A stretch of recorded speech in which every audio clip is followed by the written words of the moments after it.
A concept that we like to teach coaches and teach our players is what we refer to as double gaps. Let's look at positions on the floor. Let's say there are two swing or guard positions. I've heard it recently be called the slot. We have two wing positions. We have two corner positions.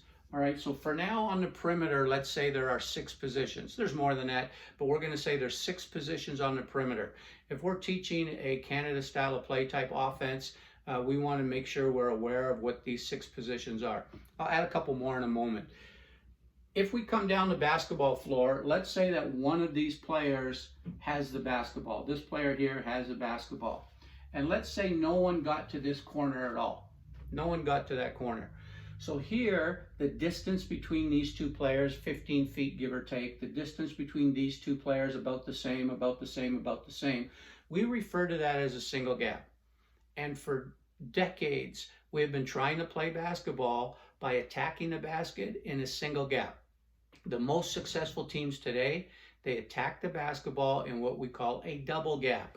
And so here's a double gap. Let's take this player that maybe came down the floor and they came to the wing. The distance between to the corner, sorry. The distance between these two players is your single gap.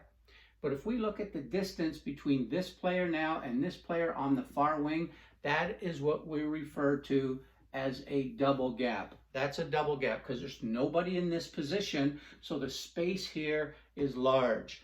And that large space, which we refer to as the double gap, now the player with the basketball has a better opportunity of attacking the double gap. If there's a help defender, they've got to come from a long way. There's your E2. We pass for a 3-point shot. But if the defender is going to stay on the shooter, this player has a pretty well wide open lane to get to the basket. As soon as you start creating double gaps, you look at your offense, there's so many different ways you can create a double gap in your offense. As soon as you do, you've got way better scoring opportunities. If you're going to utilize a pick in your offense, so here this person has the basketball, all right, and there's a player on the wing.